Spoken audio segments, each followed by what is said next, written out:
great to see you all, and I'm just delighted and honored to welcome Ursula Goodenough to this webinar. As you probably know, she's Professor Emerita of Biology at Washington University in St. Louis, where she's engaged in research on eukaryotic algae. She's authored the best-selling book, which is now just got into its second edition, The Sacred Depths of Nature. In addition to that, she participated in a Mind and Life dialogue with the Dalai Lama. She's participated in television productions on PBS and the History Channel.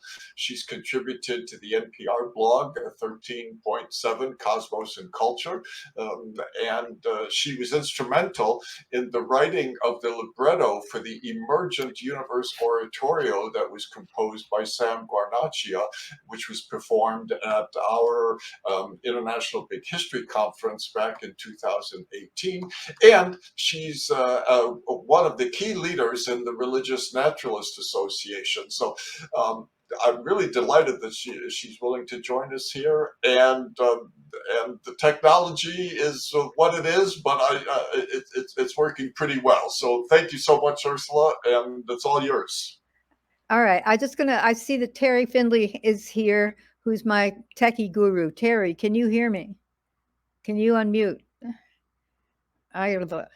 Anyway, we're having a problem in that I'm in Chrome. The only way I could get into this thing, and I've got the share screen here, but it's little. I'm not being able to get it to get big. Can anybody do a chat thing as to how to make this bigger? All right, tell you what, I'm going to start doing it this clunky way, and if anybody knows what to do, just unmute yourself and interrupt. But can you hear me? Can you drag a corner of the window? Nope. You can select full screen on yours and it's bigger? Oh, somebody said that. Okay. All right. Well, I can't seem to do that. How do you select full screen? Full screen. Hey, all right. Now, let's see if I can get it to advance. No, it will only advance if it's little on my screen, but maybe if it advances on your screen, if it's big on your screen. Is it big on your screen? All right. No, let's not go to sharing browsers. Let's just keep going. Hello. All right. So, humans, we are a symbolic and narrative beings. We're unique in our use of symbolic language. Symbols point to underlying meanings and understandings. We organize and remember these understandings as language-based narratives, histories. We also construct a narrative I-self, the person who's here, Ursula, who has an autobiography. We do many interesting things. And another thing we do is we form religions.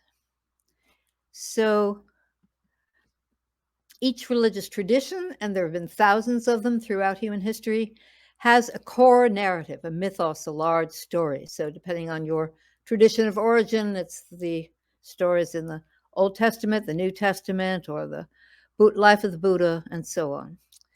These stories tell us how things are and how they came to be. Interpretations are embedded then in this mythos, and these are elaborated by religious leaders. Spiritual responses to the mythos are elicited by art and ritual and ceremony, which is administered by religious leaders.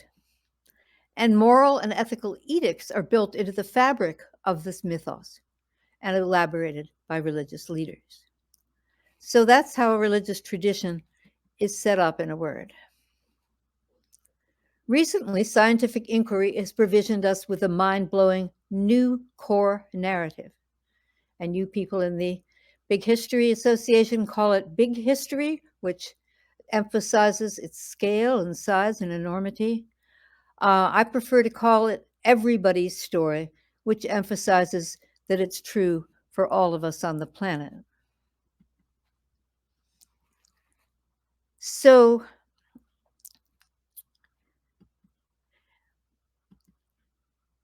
all right, something didn't get in here. So a naturalist takes this big story, everybody's story, to mind, adopts it as his or her core narrative. And a religious naturalist then explores everybody's story for its religious potential along these same three axes: the interpretive, the spiritual, and the moral. So a religious naturalist takes nature to mind and also takes nature to heart. Some of us have formed this Religious Naturalist Association, and what we lift up there is that there are many different religious naturalist voices, many different interpretations, spiritual responses, moral responses. We've summarized some of them in the link below. And what I've done is become one of those voices. So my version of this voice is this new book, The Sacred Depths of Nature, where the table of contents illustrates what I do. I basically tell everybody's story in 4 chapters, doing the straight science-based understandings. And then at the end of each chapter, I offer what I call a reflection, which is a spiritual, usually, response to this aspect of the mythos. So what I'm going to do this afternoon, morning probably for some of you, is to walk through these chapters, give a brief update of what they say, and then read one of the reflections that come to me as a consequence of understanding this part of the story. So I start with the origins of the Earth, do Big Bang, formation of stars and galaxies, formation of the Earth's crust, do it in a very sweeping way to get the general drift, because my focus is going to be on biology. And at the end, I point out that this story has really freaked me out for a long time, that Steven Weinberg's statement, the more the universe seems comprehensible, the more it seems pointless. And I then go to my reflection on that. But since then, I have found a way to defeat the nihilism that lurks in the infinite and in the infinitesimal. I have come to understand that I can deflect the apparent pointlessness of it all by realizing that I don't need to seek a point in any of it. Instead, I can see it as the locus of mystery. The mystery of why there is anything at all rather than nothing. The mystery of where the laws of physics came from. The mystery of why the universe seems so strange. Mystery, inherently shrouded in its own absence of category, its own absence of an answer. Mystery generates wonder, and wonder generates awe. The gasp can terrify, or the gasp can emancipate. As I dwell within cosmic and quantum mystery, I wander back through the centuries and counter the essence of Lao Tzu in 600 BC. The Tao that can be taught is not the eternal Tao. The name that can be named is not the eternal name. The nameless is the beginning of heaven and earth. The named is the mother of 10,000 things. Ever desireless, one can see the mystery. Ever desiring, one sees the manifestations. These two spring from the same source, but differ in name. This mystery appears as darkness, darkness within darkness, the gate to all mystery. Okay, get how I'm going to do this? All right, chapter 2, Origins of Life. The upper left is a favorite place for origins of life theorists, the hydrothermal vents coming from the ocean floor.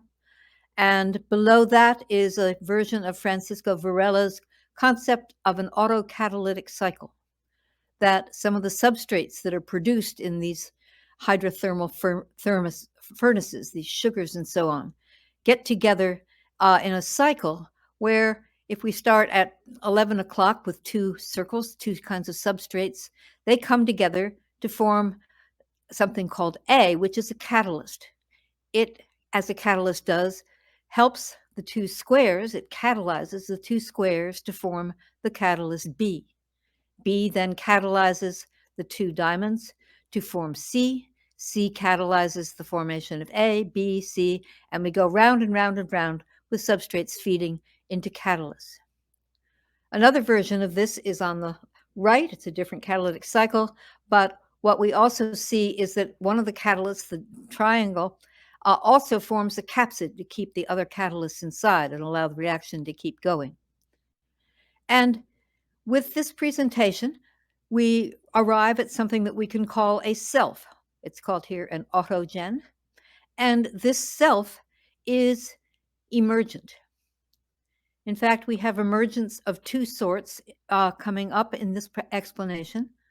We have first shapes. So shapes are emergent properties of molecules that allow molecules to fit together. And then we have emergent dynamics, such as this cycle or this encapsulation, where something is happening and something new shows up, autocatalysis, or an autogen.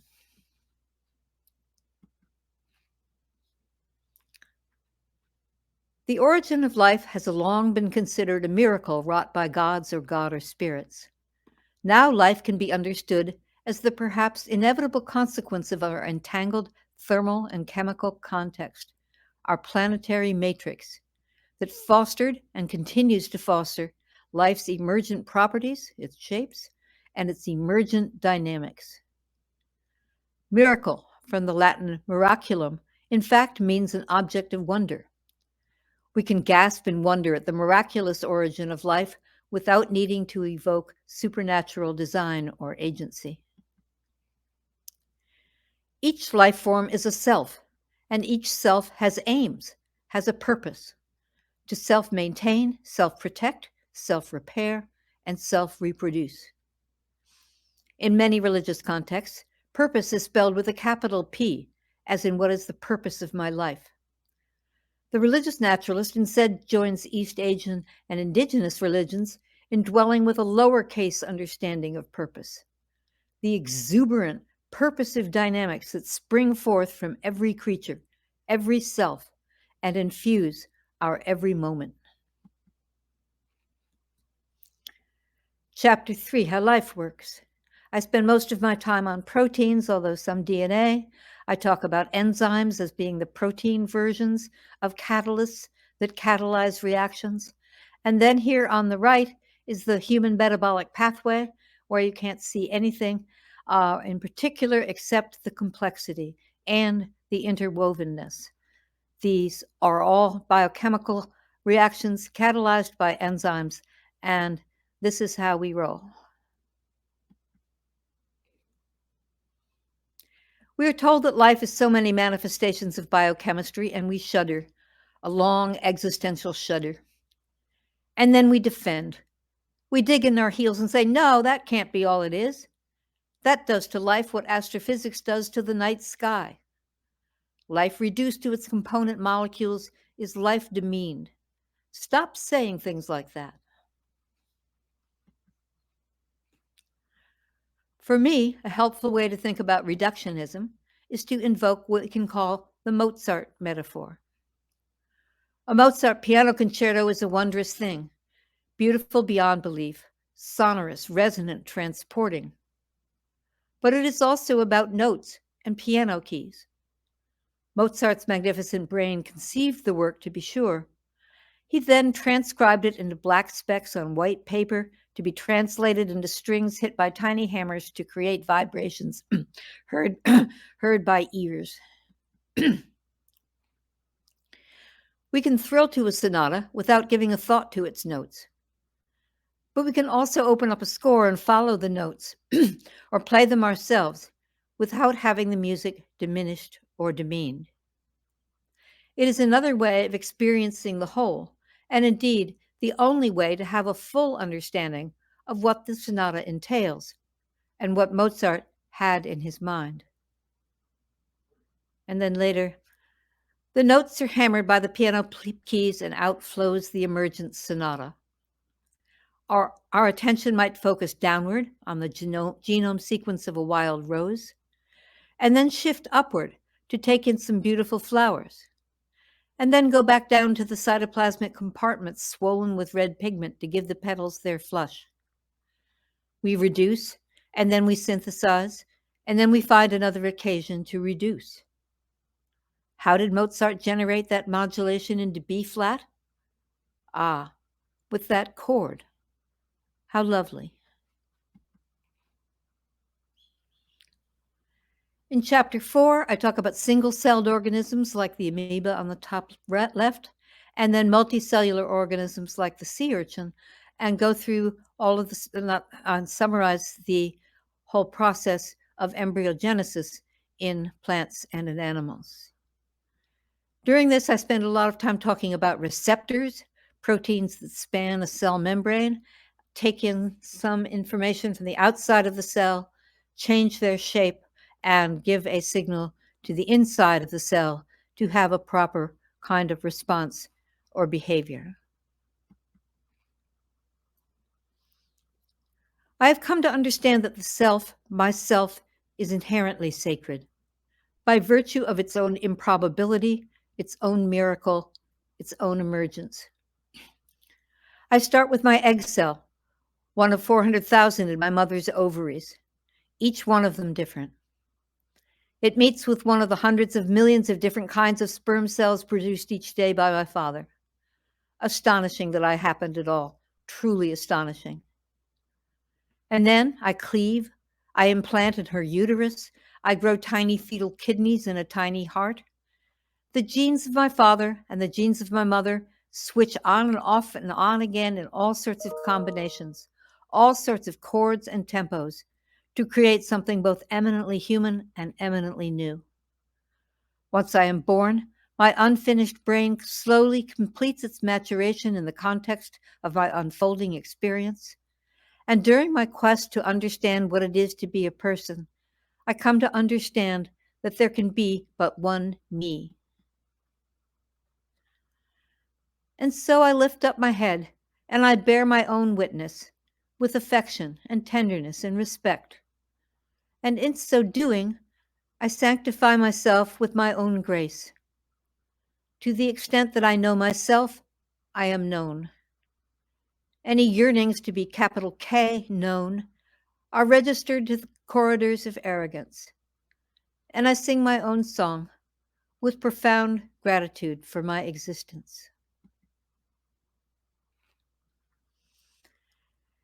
In chapter 5, we look at how evolution works, and here is the history in a nutshell. We start with the planetary matrix 4.7 billion years ago and come up with some sort of proto-life form like that autogen that we made earlier, about 3.7 billion years ago. Something like this then evolved with many efforts presumably not making it, but one effort does make it, the one that moves to the right and creates an entity that is now called the LUCA, for the last universal common ancestor, about 3 billion years ago. This ancestor then initially split in two to give rise to the modern lineages called the archaea and the bacteria. And later, some members of the archaea and bacteria fused to form a third lineage called the eukaryotes, which is our lineage.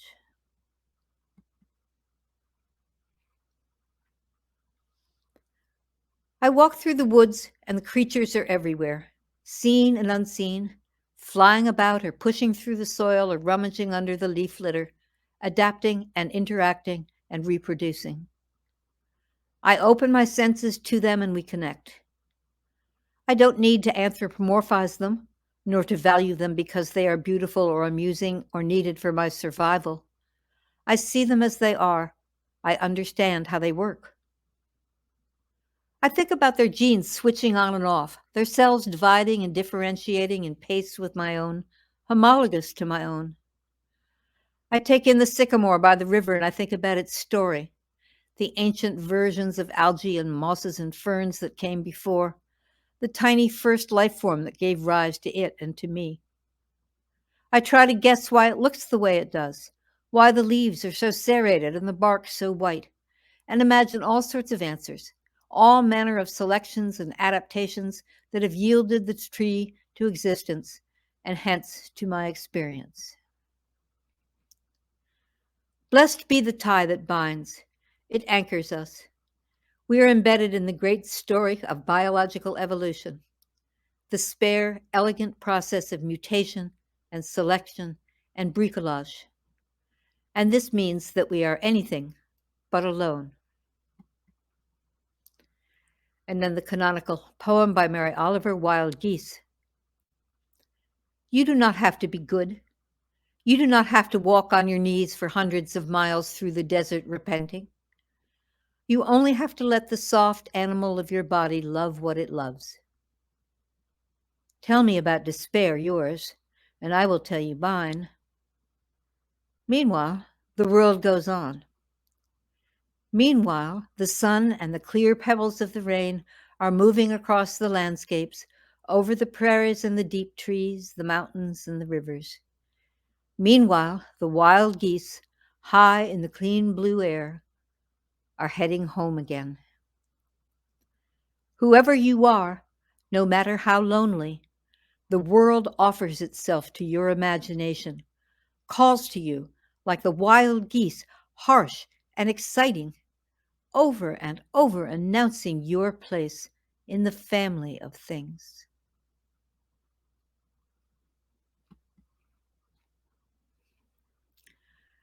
So once we have those three radiations, we now have modern versions. So over on the left, we have the archaea and the bacteria, with the eukaryotes just shown in the little green line at 5 o'clock.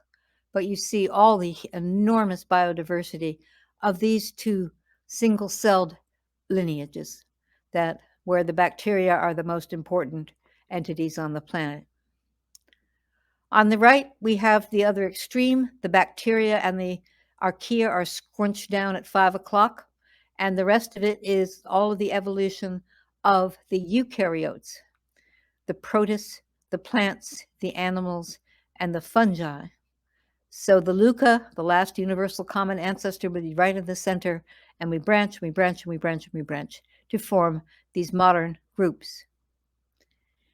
The animals, who are at 11 o'clock in the full circle, are magnified below that. So you see animals, and there's a little sign saying you are here, and then it's blown up a little more, and it says you are here. And that's Homo sapiens, if you can read it. And to one side are two rodents, and to one side are two amphibians. So that's where we are. The outpouring of biological diversity calls us to marvel at its fecundity. It also calls us to stand before its presence with deep, abiding humility. Earlier, we sanctified our individual selfhood, and soon we will consider ways to think about our humanness with reverence and pride. But these affirmations must coexist with an understanding that we humans are but a tiny part of an enormous context. We are one of perhaps 30 million species on the planet today, and countless millions that have gone before, and it could be said, have died for us. We occupy temporally the very last moment of the animal radiation that began at least 550 million years ago. Homo sapiens appeared in Africa only 30,000 years ago. And while we animals were radiating, so too were all the other lineages within the planetary matrix, generating a veritable sunburst of biological ideas. We are called to acknowledge not only our interrelatedness, but also the interdependency of the web of life for both our subsistence and for countless aesthetic experiences. Spring birdsong, swelling tree buds, the dizzying smell of honeysuckle. Rachel Carson says, "Nowhere is the relation of a creature to its surroundings a matter of a single cause and effect. Each living thing is bound to its world by many threads, weaving the intricate design of the fabric of life.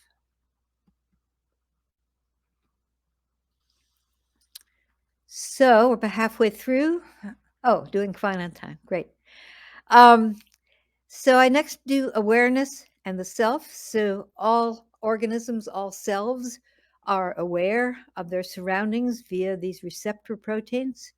And then in the animal lineage, a particular kind of awareness developed that I call consciousness that entails having a brain. So a brain generates a kind of integrated experience, consciousness, that all animal critters, down to snails or whatever, I believe have this experience. In the vertebrates on the right, these brains got bigger and bigger until we have the human one, which is humongous. And during the course of human brain evolution, we get not only symbolic language, but also this I self, which I believe derives from the fact that we have the capacity to have symbolic language. We basically tell ourselves the story of ourselves.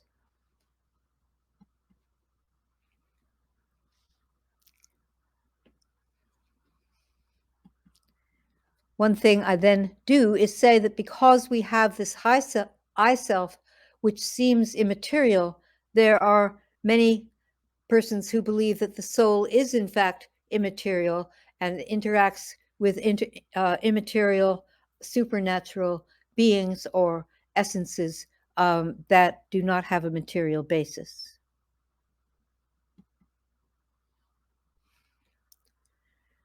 As a non-theistic religious naturalist, I call upon the concept of emergence, something else from nothing but, to help me understand the widespread sense that humans have immaterial souls that can interact with immaterial spirits and can continue their existence after the death of the body. The emergentist approach suggests that to experience our experience without perceiving its underlying material mechanisms, the neural, hormonal collaborations, is the kind of thing one might expect of emergent dynamics. While the outcome has been given reverent names like spirit or soul, names that conjure up the apparent absence of materiality, we need not interpret this as evidence of some parallel immaterial world. We can now say that the experience of soul or spirit as immaterial is a reflection of the way the process of emergence distances each new level from the details below. Given such understandings, I have no qualms about referring to my sense of myself as my soul, a soul emergent from material and biological complexity, a soul that will die when my body dies, but nonetheless a soul provisioned with endless opportunities for what some call immanent experience and others describe as a fullness, an overwhelming richness. The concept that these experiences entail access to some independent spiritual realm doesn't resonate with me. Whereas to think of the mystical dimension as emergent from my mind and heart makes it all the more wondrous and exciting to be a human. I am called to access the mysticism inherent in my participation in the planetary matrix.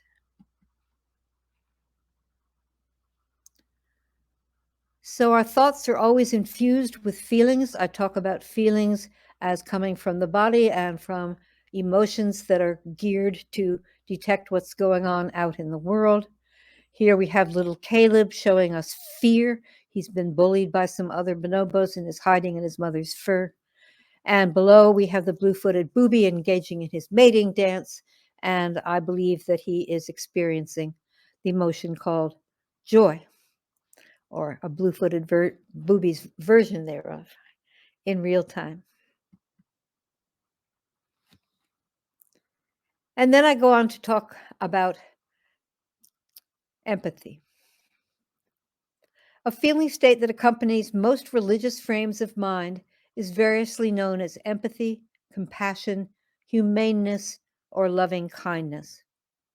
The ability to imagine what it is like for another being to feel distress. The ability to put oneself in another's shoes and experience their distress in one's own being. And the impulse to help ameliorate that distress. Empathy has deep roots. Versions of empathy have often been witnessed in other mammals and in birds, and are particularly evident in non-human apes. A young bonobo was observed to fatally injure a bird while playing with it. She picked up the comatose body, carried it with her to the top of a tree, and opened out her hand. When the bird still lay there limply, she wrapped her legs around the tree, held the bird by its wings, and then opened and closed the wings several times, apparently trying to help it start to fly. It is as we can imagine being the least of these that we can begin to experience the anguish of poverty or deprivation. It is as we are able to identify with the oil-soaked shorebird and the bewildered moose and the stranded polar bear that they come to embody our environmental concerns. And accompanying our sense of compassion, often at variance with our self-focused aims, is our haunting sense that things should be fair.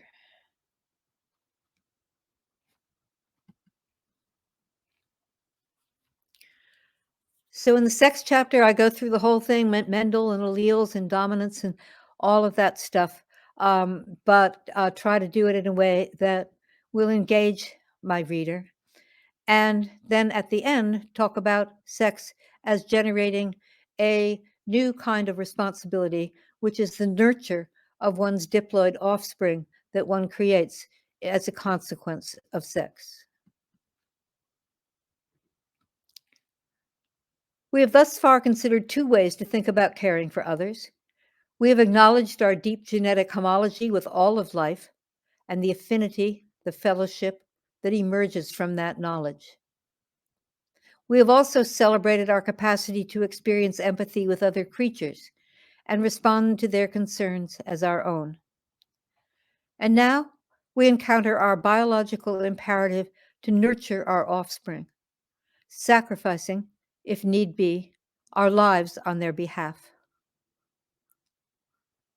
It seems likely that the emotions evoked when we absorb our evolutionary affinity with other creatures and when we are infused with compassion will turn out to map closely onto the pathways that drive our basal, paternal, and nurturing instincts.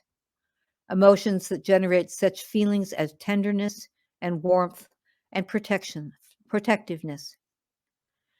These same emotions extend to our understanding that the Earth, the planetary matrix, must be nurtured as well.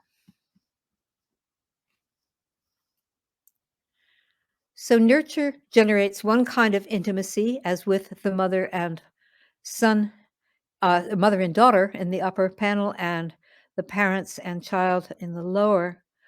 In addition, these albatross, also male and female, also mate for life, have intimate relations with one another throughout their lives. Siblings have intimate relationships in nests and in dens.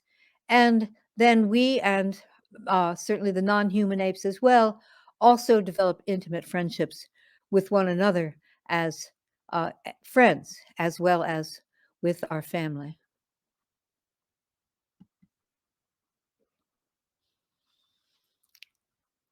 I then point out that wonderful as these relations are, they're also hard, they can be disappointing.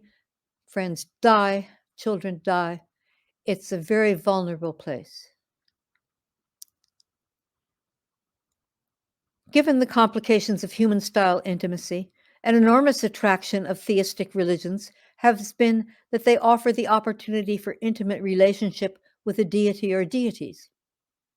Indeed, they often suggest that the most stable and fruitful outlet for intimacy is with the divine. These relationships can be abstract, as in indigenous prayers to cosmic concepts like the Great Spirit or the Earth Mother, or they can be intensely personal, as in the devotion accorded to Krishna in some Hindu traditions. But in the end, such faith isn't available to me. I can't go there. I lack the resources to render my capacity for love and my need to be loved to supernatural beings. And so I have no choice but to pour these capacities and needs into thick relationships with human and non-human beings, fragile and mortal and difficult as they can sometimes be. Earthly intimacy is a gift. It fills our lives with experiences of loving and being loved in all sorts of beautiful and fulfilling ways.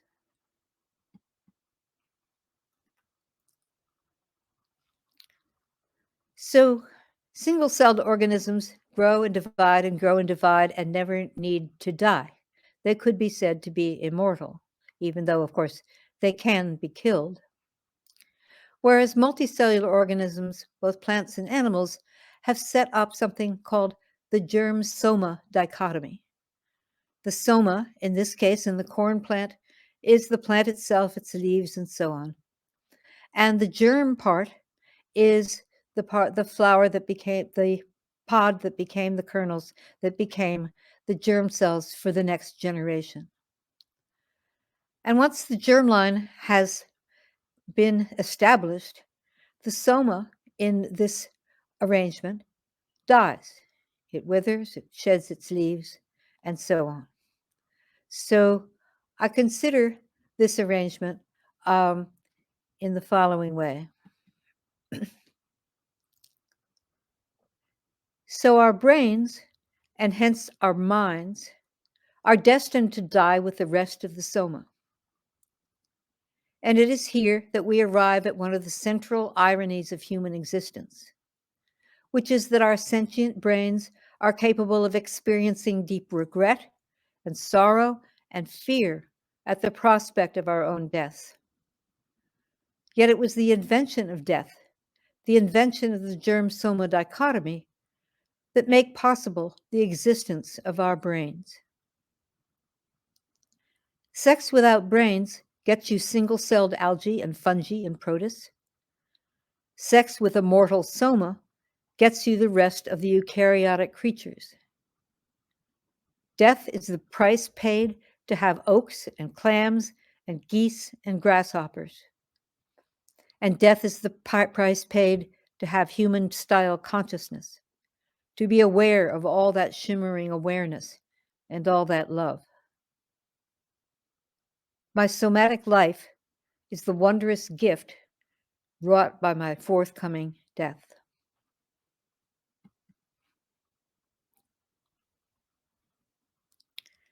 And then we reach human evolution. I don't do a lot of human history the way the big history people do. I don't talk about, agriculture and city-states and all that. I take us from that the dotted circle there, the common ancestor to humans, and the chimpanzees and bonobos, our closest cousins. I walk us through that line up to the human foot with lots of lineages going extinct during those 7 million years, Australopithecus, Homo erectus, and so on, and coming finally to the modern human. And when I do that, I then end by celebrating the modern human in the following way. As eco-minded religious naturalists, we have learned to value and defend the planetary diversity of species in general and endangered species in particular. We are here called to celebrate human distinctiveness with the same full-throated thanksgiving that we offer the blue whale and the spotted owl. The whale and the owl are magnificent, but so are we. We are a symbolic species, unique in our capacity to engage not just in communication, but in language. To repeat Terry Deacon's maxim, biologically, we are just another ape. Mentally, we are a whole new phylum of organism. All beings have the capacity to interpret the reality that they perceive. We humans also have the capacity and the curiosity to analyze reality, to ask questions that yield answers that generate new questions. All of us, that is, are scientists. Even as young children, we construct hypotheses and test them out. And we use these understandings to generate our technologies and as guides as we construct our social institutions. We have as well the capacity to take off from reality, molding it into the distinctive human forms we call art. We brim with imagination. And as we create art and respond to the art of others, we acquire much of our truth and much of our nobility and grace. We are teachers. Some animals can learn by imitation, such as chimpanzees watching others using sticks to retrieve termites from a mound and then trying it themselves. But humans also learn by listening to and absorbing explanations and narratives from their teachers and passing them on to others. And finally, we are religious. Our forebears buried their dead and set flowers and icons beside or within their graves, and all cultures, present and past, include religious cosmologies and practices. We seek answers to existential questions. We want to believe in things, to structure and orient our lives in ways that make sense and offer hope, to identify values and ideals, to both interconnect and transcend.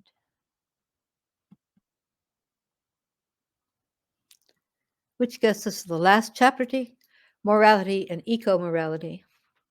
I first walk through the concept of morality as it pertains to human-human interactions, and particularly focus on one of the scourges of our moral environment right now, namely the scourge of xenophobia and racism. And I offer this.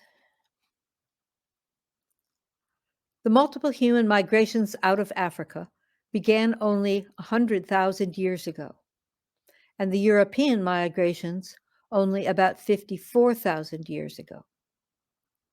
And these migrants were all fully Pan-African. Psychologist Jeffrey Miller says this well in his book, The Mating Mind. It should go without saying, but I'll say it anyway. All of the significant evolution in our species occurred in populations with brown and black skins living in Africa. At the beginning of hominin evolution 7 million years ago, our ape-like ancestors had dark skin just like chimps and gorillas. When modern Homo sapiens showed up 3,000 years ago, we still had dark skins. When brain sizes tripled, they tripled in Africans. When sexual choice shaped human nature, it shaped Africans. When language, music, and art evolved, they evolved in Africans. Lighter skins evolved in some European and Asian populations long after the human mind evolved its present capacities. Afrocentrism is an appropriate attitude to take when we are thinking about human evolution. Unquote. Our fully shared, fully ligated humanity, our deep kinship, is a foundational concept and, when absorbed, a potent counterforce to systemic and structural racism. I then developed the concept of eco-morality, which is essentially just expanding one's human moral senses to the planetary matrix and all of its creatures. And at one point, I summarized a lot of it the following way. The Senegalese conservationist Baba Diom summarizes the foundational tenets of eco-morality. Quote, in the end, we will conserve only what we love. We will love only what we understand, and we will understand only what we are taught. Unquote. We have lifted up earlier our deep inborn affinity with the natural world. Baba Diom calls us to interweave this sensibility with our ever-deepening knowledge of the natural world, creating narratives and teachings that help all of us understand what it is that we love, and then insist that its sacred presence be conserved for future generations.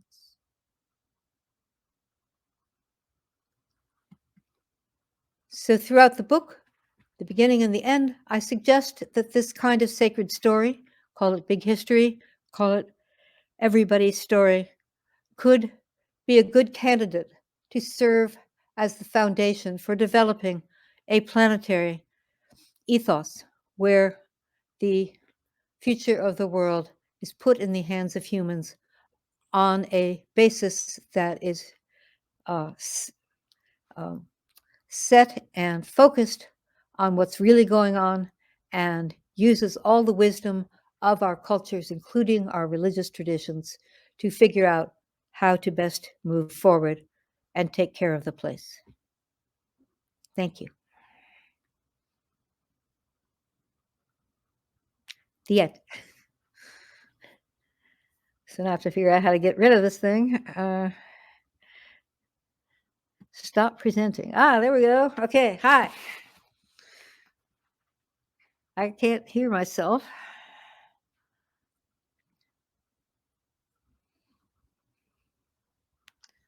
Is anybody else coming on?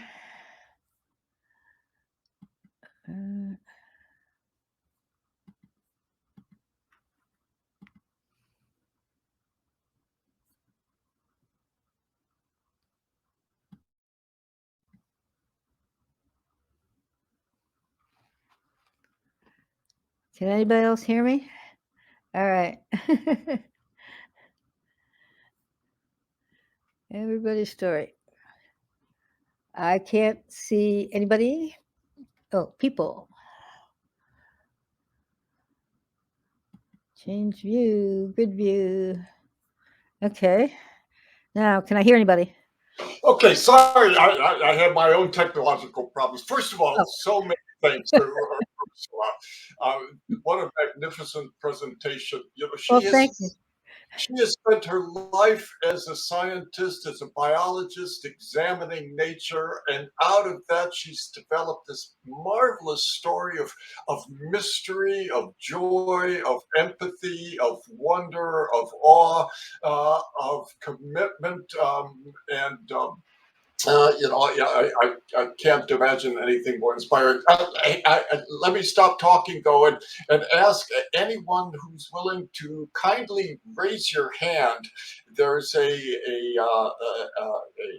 little emoji thing at the bottom called reactions. I think you could raise your hand, and then I can pass the mic to you so you can make your comment briefly, if I could ask that, or ask a question of Ursula, if you would.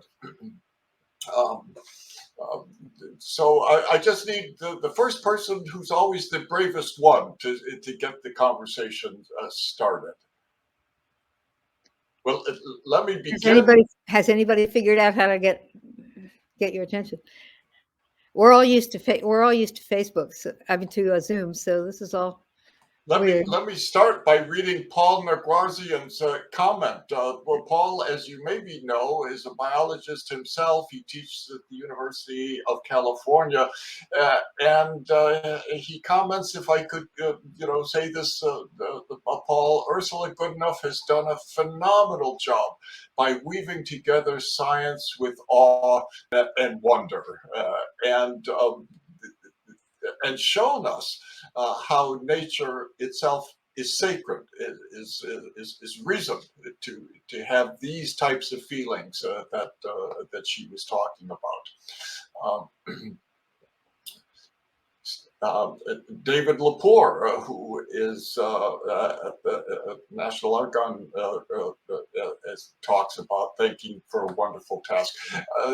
Now, let let me, you have to be aware that I teach for a living, and when my students don't initiate, I start calling on them, which I won't do here. But I'm tempted to get you to start off. I guess Ursula, let me ask you, what sets you on this path? This is not what we expect sometimes. Those of us who are not from the natural sciences, like myself, don't expect natural scientists to have these types of philosophical, religious expressions of their study.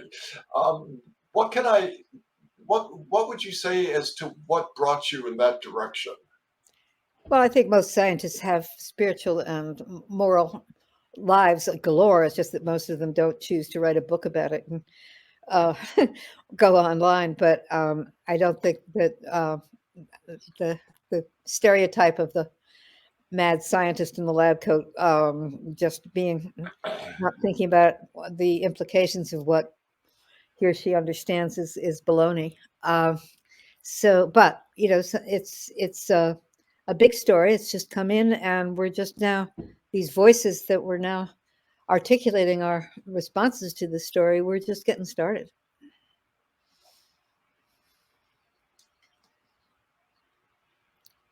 Okay, Terry, can you hear me? If Terry Finley can hear me, Terry, can you at least figure out how to make a comment? So just to know that this process is working because we've had so many difficulties. Terry, can you come on? Now, Laura, can you find Terry and get Terry in? And let's see if we can at least hear his voice and see. Mahmoud and then J.D. Stillwater. Oh, we have some other takers. Okay, fine. I was just trying to. All right, Mahmoud.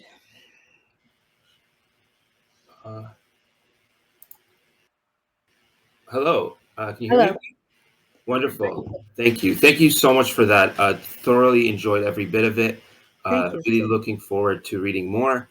I especially enjoyed your kind of your section about sex and its evolution. It's a very, especially intimacy in humans, for example, which is something common in the animal world to some degree, but it's especially common in humans. Things like that, and empathy. And I'm wondering if you can give me your perspective on another complex concept, which is suffering. I'm wondering if you have any perspectives on the evolution of suffering specifically. Would love to hear any thoughts on that. Thank you. Sure. As a matter of fact, suffering you can think of as a good thing. If your homeostatic mechanisms aren't working, either emotional ones or feeling ones or whatever, you get signals that things aren't going right, and the uh, all critters take those feelings or understandings, even if they don't have brains, I would say, and make corrections. In case of a single-celled organism, switch on different programs of genes, heat shock genes if things have gotten too fast, and correct it so that the homeostatic equilibrium that's essential for life to go forward is restored. And so if you didn't have suffering, you wouldn't know that things were awry. Now, I say that without in any way condoning the fact that many people suffer when there is a chronic problem or when they have chronic pain, let's say, where the suffering cannot be ameliorated, or let alone the suffering that comes from many social conditions. So I am not saying that suffering is a good thing when that is the case, but I am saying that it's not difficult to understand its origin and its presence in the natural world as a signal for disruption. Thank you. I've just asked J.D. Stillwater if he would ask his comment, and then Ron, I see you coming in next, and thank you.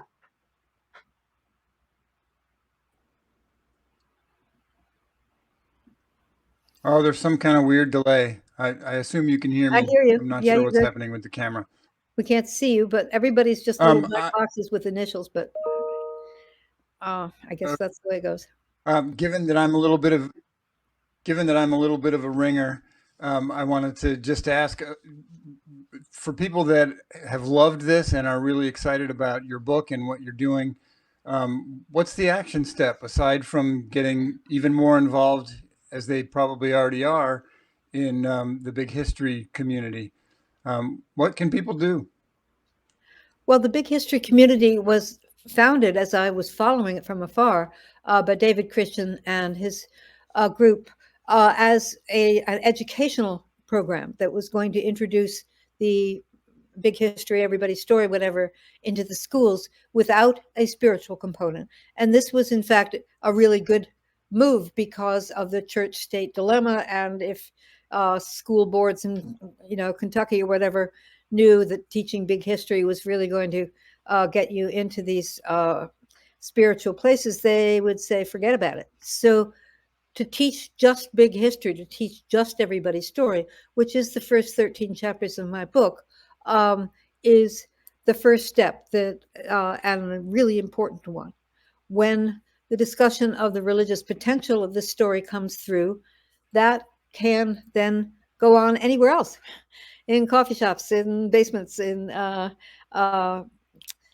church settings. And I hope that as this understanding spreads, that's our fantasy, that more and more people will be engaged in particularly ecological projects and social projects where one's understanding of reality as presented here is very, very helpful in figuring out how to engineer policy.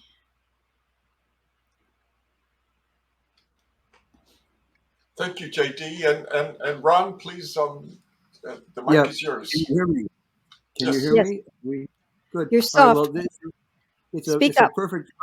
It's a perfect follow-up to the earlier question. We teach in graduate schools of management, and we want to open up students to ideas where they can actually do goods and services that we all need, part of the ecological economy. So I want to thank you for articulating the vision, but I do want to see if you would help us. We work on this idea of students' imagination, to be open to an idea. Where does an idea come from? And the materialists say, well, it comes out of the various chemical reaction. And we've been taking more of the idea of a Chardin or a Henri Bergson. We're like radio receivers, or the great tradition of the pragmatist, evolutionary love, that we tell the students, be open to an idea. Where does your notion of fairness come from? And so we don't want to get it too religious either, like you are cautioning us not to. But we do want to say that this idea of awe, of imagination, of coming up with ideas that then they can go off and do things in the world is really a key. And so I don't know if you'd be willing to help us with language for that, to open people up to the ideas of caring. Well, you might read my book. I mean, I do my best. I mean, I'm a non-theist. I don't have any supernatural orientations, as I think some of the readings that I've offered certainly indicate. But I think that it is possible to have all of these spiritual experiences without a supernatural context, and that this whole thing of of imagination having a material basis, at least from my perspective, that doesn't spoil it at all. I mean, it doesn't mean that it has to come from without. It comes from within. It wells up. It feeds on the experiences that we have as we mature, as we take in our cultures, as we listen to music and art. We develop. And I think that to see these as material prospects doesn't mess with them at all and enhances them. But there is this very interesting thing that I try to speak to throughout the book, that some people don't like reductionism. They think it messes things up. And for me, I'm trying to help people see past that. Yeah. Okay, well, Does thank that you. help But any? yeah, it does. Well, the basic idea, we want to open up students' imagination, because the Oh, well, MBAs field, all they focus on is the bottom line, the shareholder price, and an Excel spreadsheet. They don't know. Open your heart, and so your work is very helpful in doing that. Thank you. thank you. I hope it helps, and let me know how it goes. Thank you.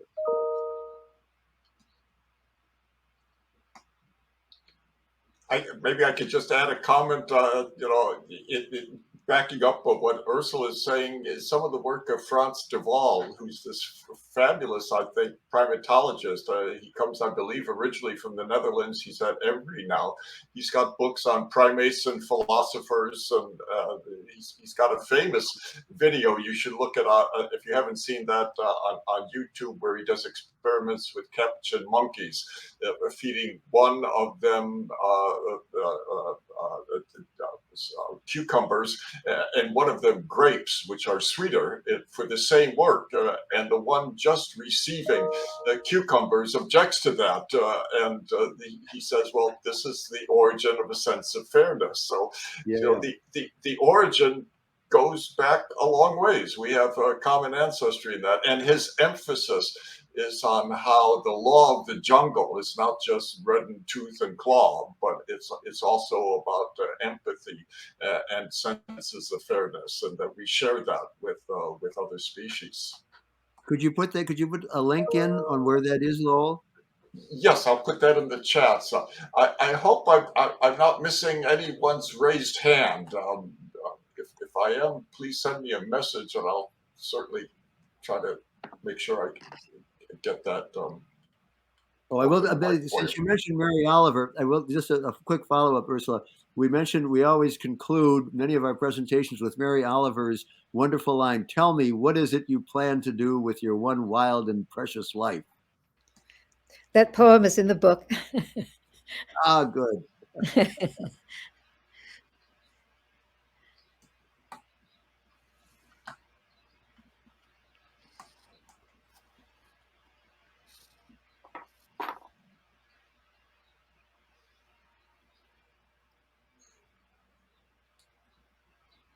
Sam, the mic is all yours. All right. Hi, Ursula, hello. So good to see you. And it's probably very good not to see me. I'm glad I have a picture up there. Anyway, I want to congratulate both you and Lowell for given our inability to be in each other's presence the way you are on a Zoom call. It reinforces the importance. Oh, there's Ron. So how do, oh, I see. Okay, I can make my video work. There, look at that. Okay. You still. What we needed was Hi, now you're really here. Okay. Great to see you.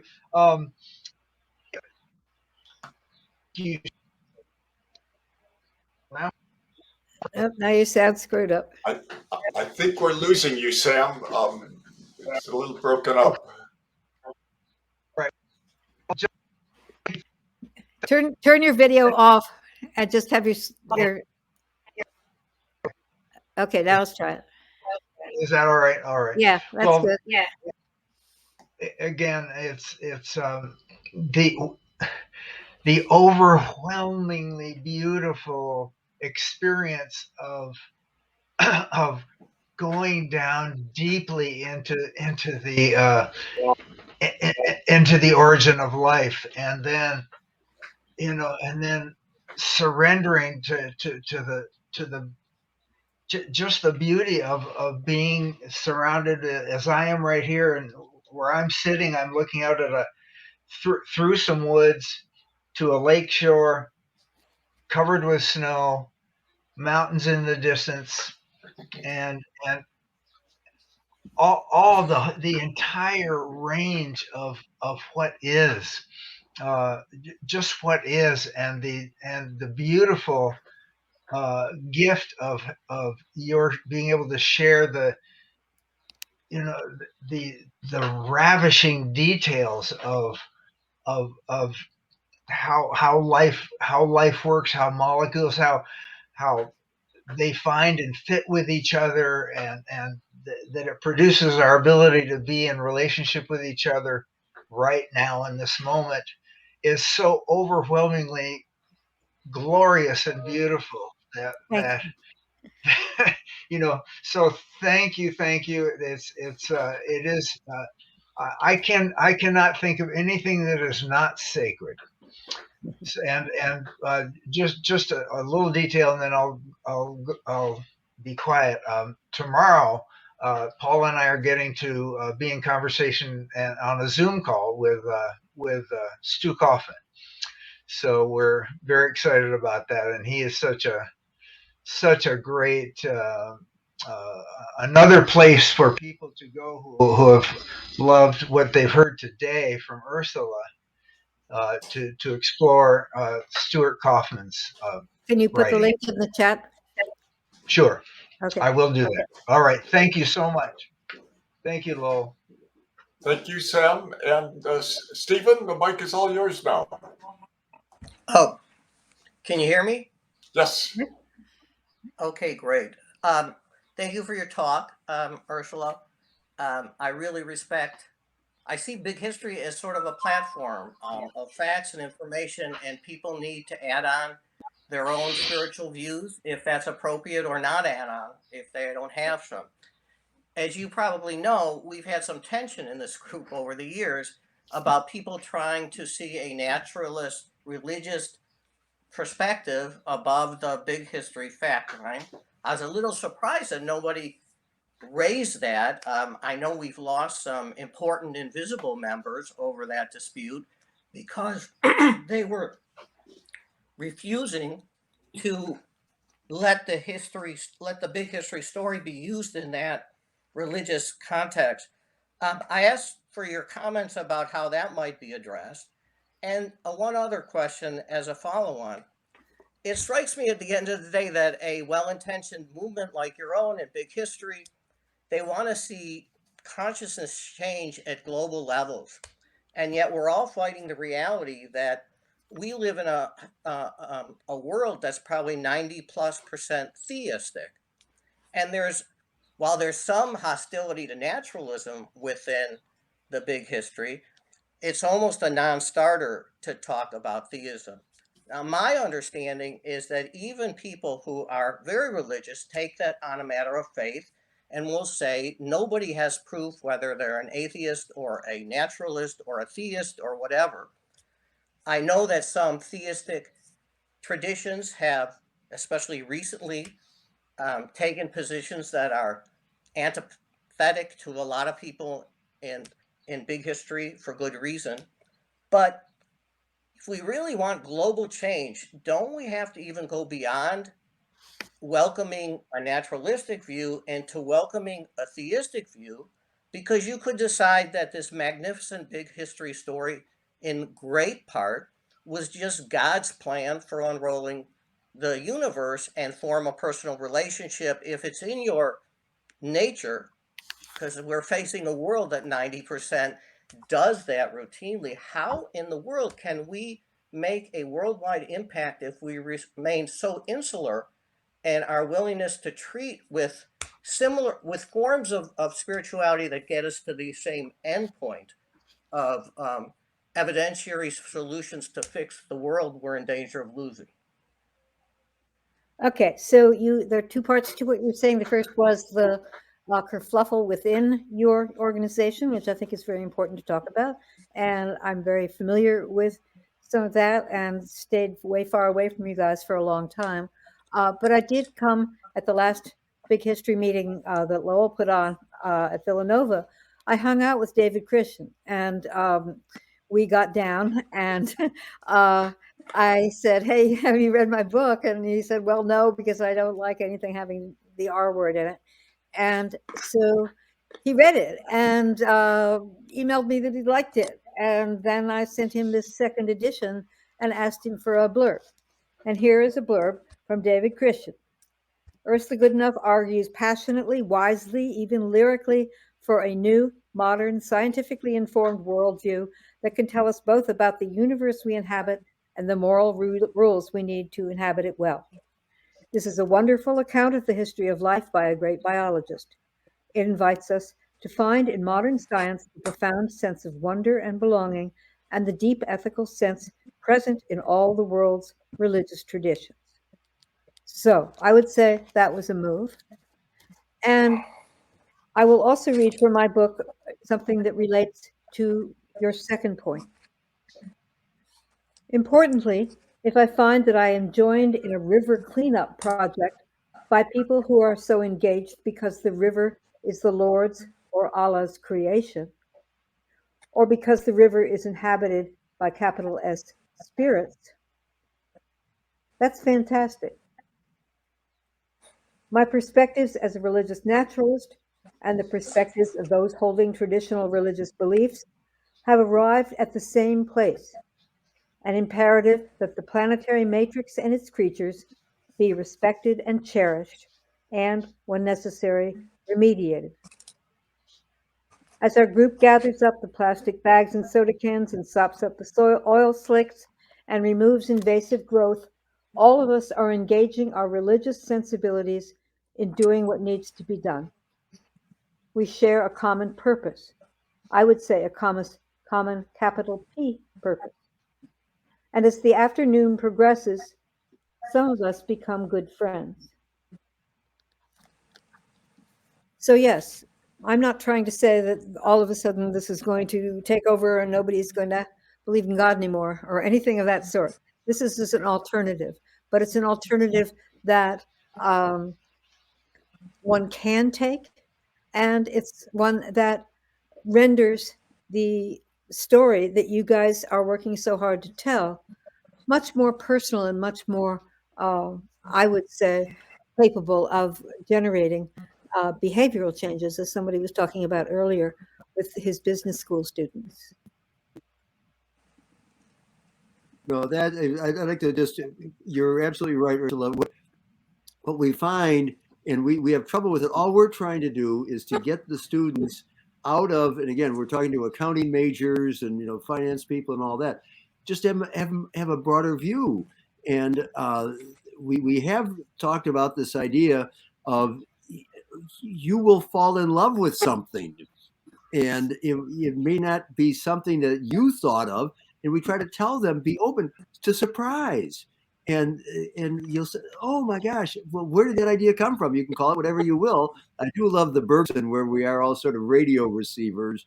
We're receiving messages with the great Ralph Waldo Emerson. We lie in the lap of an immense intelligence who makes us agents of its actions and receivers of its truth. But we just tell people to open up their minds to these things. It can be biological, or it can be something other than yourself. That's the thing. That's why I love even the title of your Sacred Depth. That says it all. Thank you. Cool. It's a hard sell. By the way, I will tell you, it's a hard sell in business schools to get them to think more broadly. Bless their hearts.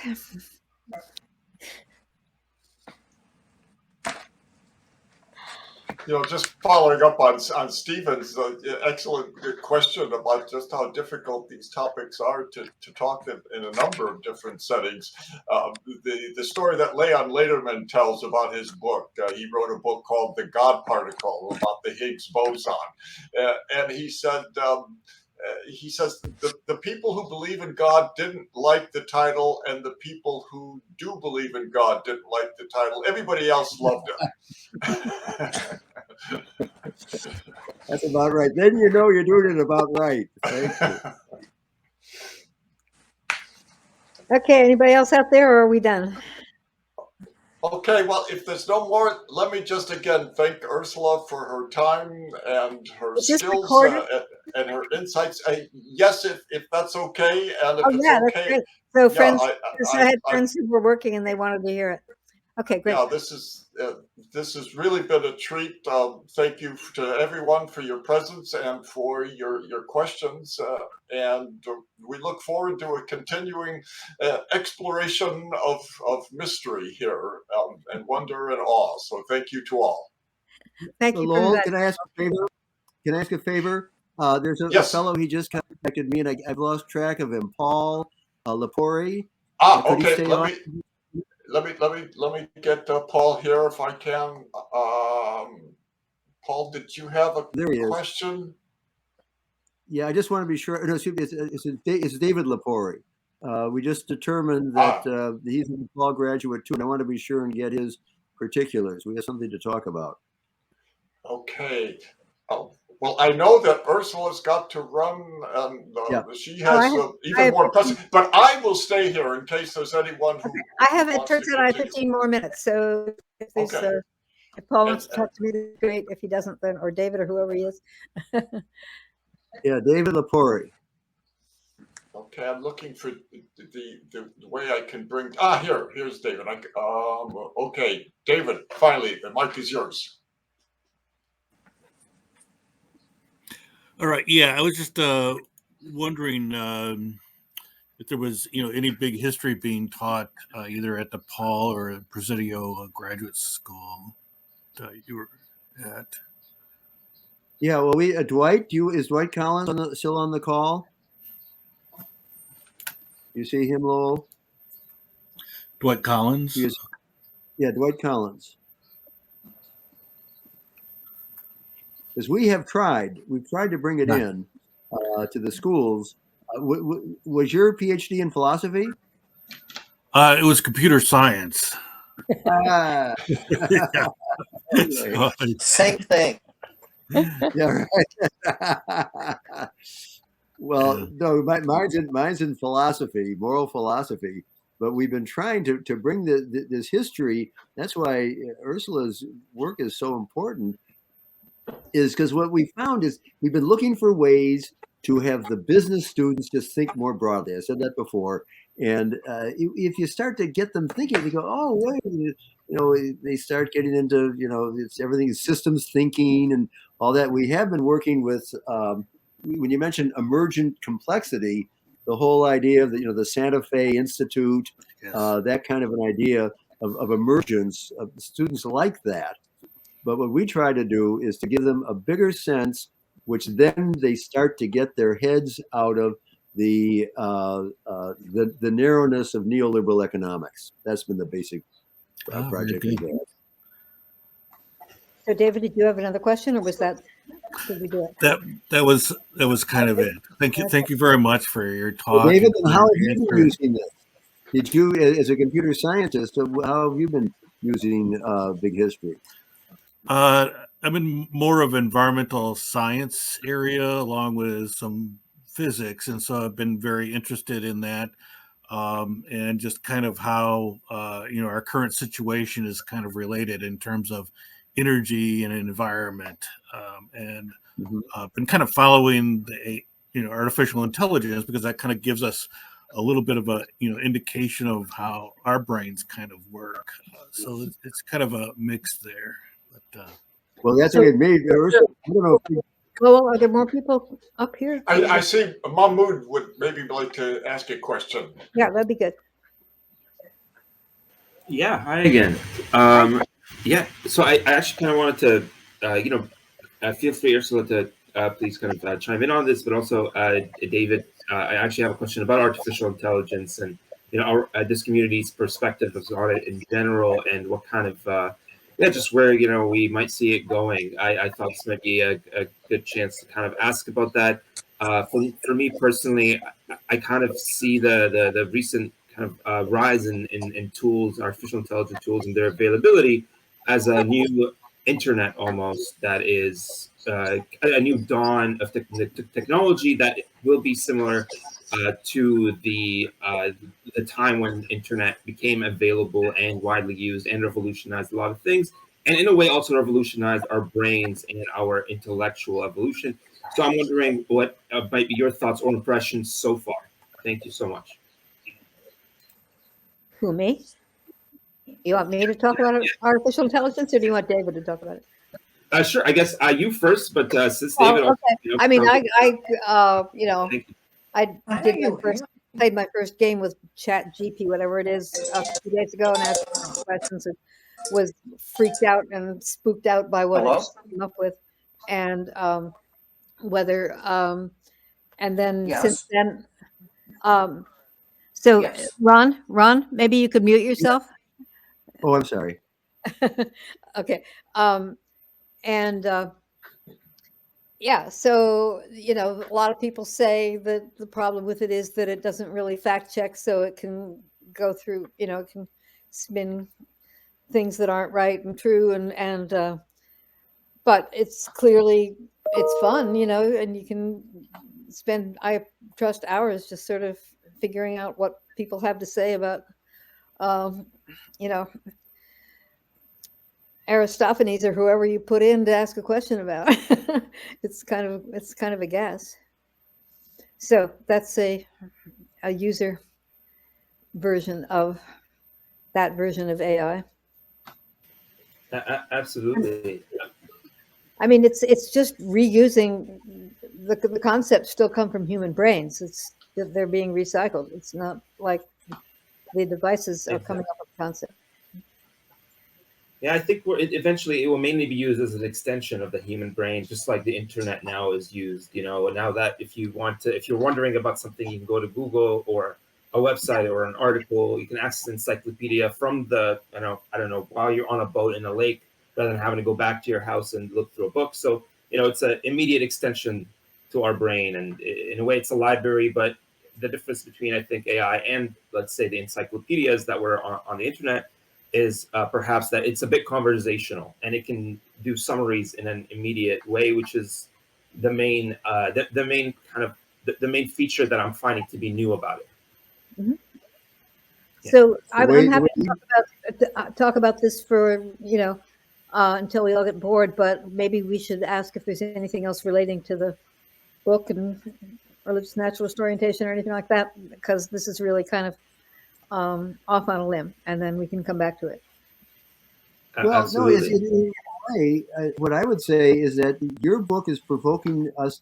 The way we've tried to frame it, I'd be curious if David uses this, where they've gone from the data, information, knowledge, wisdom. It's been sort of a common way that they've talked about it. David, you correct me if I'm wrong.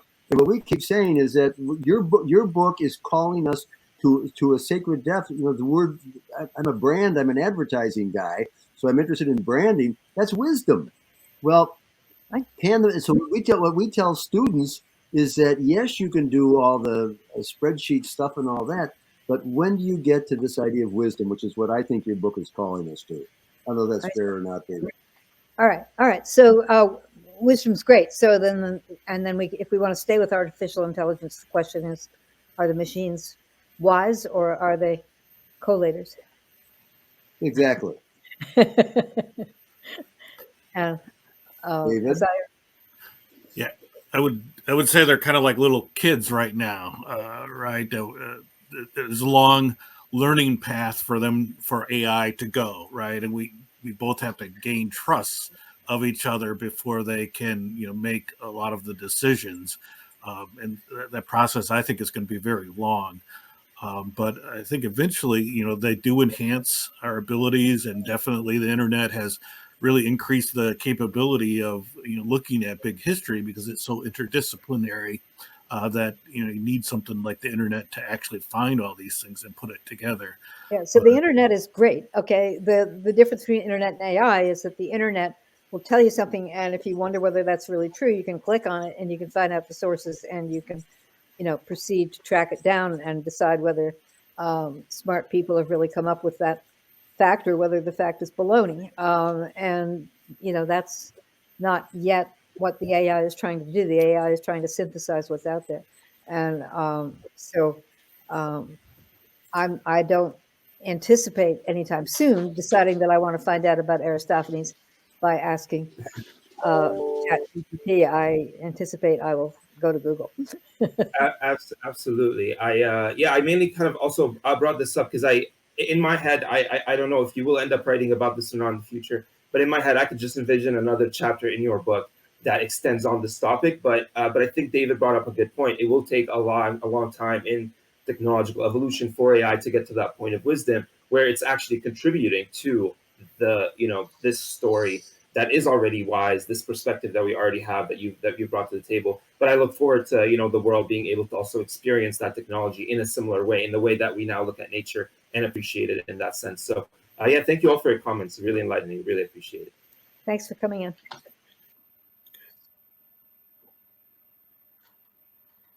Okay, well, now I do have to pick up my grandsons. So bye, everybody. Okay, thank you. Thank you for your work so much. Almost everybody hung in. David, go Blue Demons.